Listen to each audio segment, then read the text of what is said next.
Hey folks, welcome back to the channel. So today I'm going to be working on an Epiphone Junior, and the Junior model has one single pickup, single volume, single tone, fixed bridge, just the basics. Now as you can see, this one is pretty stripped down. So my intention on this one was just to add a bunch of parts back to this thing. I'm going to be doing work on the finish, obviously, going to be doing work on the neck, and I'm going to be doing all the wiring and all the electronics. But to be honest, when I got this guitar, I thought it was in a lot better shape than what I actually received. So I've got quite a bit of work to do. The one thing that I really did not expect is that this neck has a significant issue in that it's got a very long separation of the fretboard, probably 3 inches. It goes just under the 2nd fret on each side. So I'm going to have to inject some glue in here and set this before I can do anything else. So I'll tell you what I will do first, and that's give you a quick rundown on all the parts that we will be installing on this project. And those include a set of Geiger locking tuners, a bone nut, a set of Dobro knobs and corresponding Fleor pots, a brand new truss rod cover, a pure tone jack, a treble bleed circuit, new jack plate, new humbucker ring, brand new bridge, a fully compensated one, a Seymour Duncan JB humbucker, and a set of Schaller strap locks. So this thing has quite a few parts that are destined for it. Probably the value of the parts is more than the original value of the guitar, but at any rate, it ought to make this thing really play nicely. All right, no fooling around, let's jump right into this neck situation. I'm going to prepare this neck a little bit by opening up this joint. And I have already been in here a little bit, opening up the joint and cleaning it out. Basically, the way I started this project was chipping away a little bit of the finish along the finish crack, just trying to determine how far this separation actually went. And I've got the finish chipped back all the way to where that line ended on both sides. And you can see they're roughly equivalent. So there's really no more cracking on the side of the neck past that point.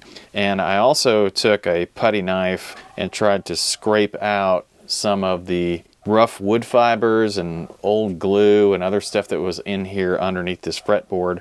I also went in there with a razor blade and just kind of cleaned up all the surfaces as much as I could, made sure to scrape everything that looked like it didn't belong out of there. And so that's kind of where I'm at. I've never done this before.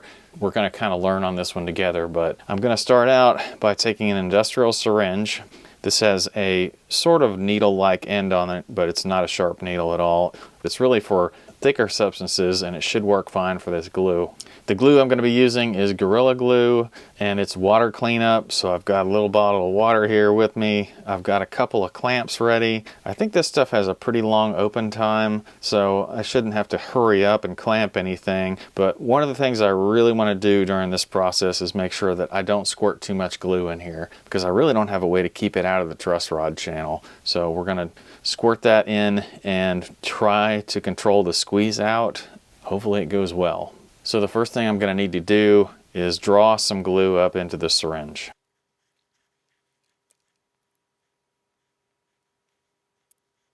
Okay, well, drawing that glue up into that syringe wasn't as simple as it sounds. So I got a little bit up into the syringe by drawing it in, but in the end I ended up having to pour some of the glue through the back of the syringe.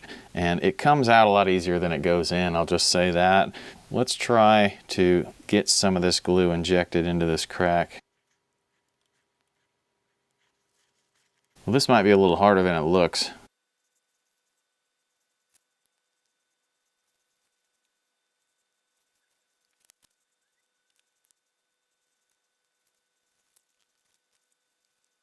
Okay, well that was a mess, but anyway, I got some glue injected in here, and I used the putty knife to spread the joint a little bit, and I also used it to kind of spread the glue around by shoving that putty knife in there and kind of working it around a little bit. So I've got everything in place. By the way, there is no tension on this truss rod right now. It's completely backed off. I probably should have said that to start with, but I get into the groove of these things and I don't want to stop.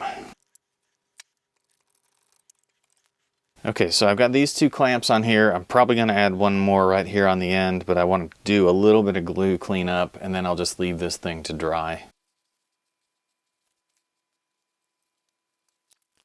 All right, well this dries, I just wanted to address one more thing, and it's why I chose the Gorilla Glue wood glue. By the way, it's not regular Gorilla Glue, it's wood glue. I chose that because when I was in the store looking at the various Titebond alternatives, I thought they were all a little bit too thick to use for this process. There is some notion of you being able to thin wood glue a very small amount, but I just don't think it makes the glue as strong when you have to dilute it. So what I did was I was comparing the viscosity of each one of these glues in the bottle, and that Gorilla Glue was the most easy pouring, at least inside the bottle. I could slosh it around just a little bit. That was the one that I chose for that very reason, and I'm pretty glad that I did, because I don't think I would have been able to inject Titebond into that crack without thinning it. Now the neck has been clamped up and it's fully straight. I've checked it with a straight edge, I've double checked it. The one other thing I wanted to mention is I've had to do some finish repairs on this neck because of the paint that I chipped out along this crack here. And I've been at that a while, and my repairs have turned out pretty well. I haven't polished these up yet. They're only wet sanded to about 1200. Basically what I did was I went in and I chipped out all that finish. I think I showed you that. Then I went in with some black craft paint and just touched up the wood that was exposed there, and then I have been slowly laying over the top of that thin super glue, and sometimes medium, just depends on how big of a hurry I get in. Usually thin super glue kind of works the best because it's very thin coats and they build up without clouding up. So I've been doing that, and this is a finished side, obviously without any polishing, and I did get in a little bit of a hurry, so there's a little bit of a cloudy spot here, but every little chip along the side of the neck I've been repairing with super glue just to make this whole side smooth. I've got it all sanded down to 1200. I need to come back with a wheel and some buffing compound and get that all polished up. Now here on the headstock you can see I'm in process of repairing a couple of chips. So I chipped away all the loose finish, put some black craft paint on top of the exposed wood, and I've been layering on super glue on top of that. Got one more chip up here by the nut that I've been doing that to also, and I've got a little doweled hole right here because I was going to use an original sized, a longer sized truss rod cover, but I have a smaller one that I'm going to use instead. I thought I would use this shorter one with the Gibson logo on it, but it just doesn't reach that hole. So I'm gonna have to fill that one up with black paint, cover it up and polish it so you'll never know it was there, and then I'll drill a new hole for this one. So this is the black craft paint that I've been using, and I've been just dropping it on with a toothpick onto the bare wood and filling the hole, and then coming in and layering on super glue until it's flush with the surface. As that craft paint dries, it gets really thin, and sometimes you have to do a second layer. Even when you do, you still want it to be below the surface so that you can go back and fill this with super glue, which is what I'm doing now. And I'm using thin super glue because I find it to produce the best result, but you can use medium if you have to. Now I'll wait for that to dry, and then you can use an accelerant if you're in a little bit more of a time crunch. After that's dry, if I scrape that flush with the surface and polish it, you'll never know that it was there. Now, I've been working on finish repairs on this guitar for probably over a week now, and I've got a lot of different methods that I've been trying, and the one that I've showed you with the craft paint and the super glue overfill is the one that's worked best. But I did run into one spot on this guitar where it didn't work, and I've had to resort to using black nail polish in that area.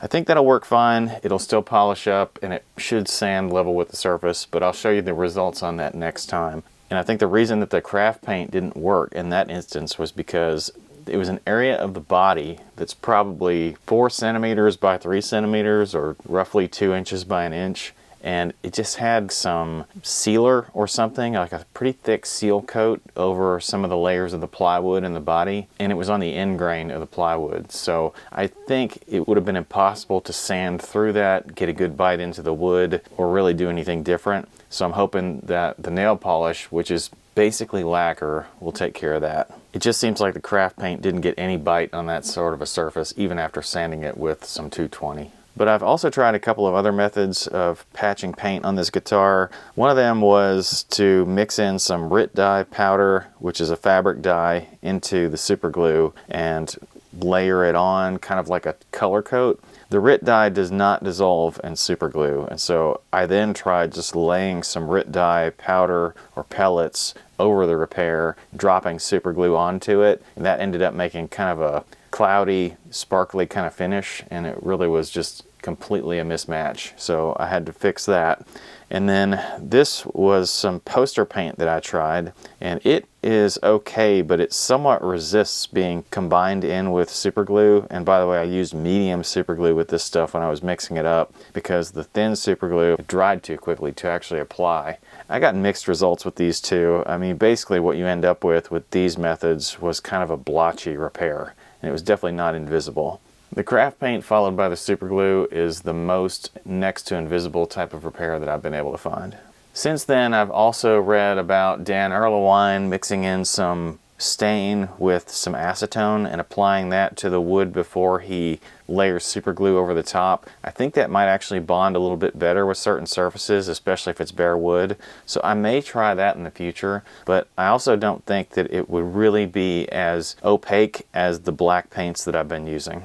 Well, we're getting close to the end of the episode, and I've got a lot of applications of paint and reapplications of paint and sanding and other things to do in the interim. I think we're going to call it quits on this episode, and I will show you some of the buffing, sanding process next time. Then hopefully we'll also get into some of the electronics and the more fun stuff. Thank you all for hanging out with me this time. I really appreciate when you guys like and comment on my videos. And be sure to subscribe if you want to see that next episode, and I'll see you guys next time.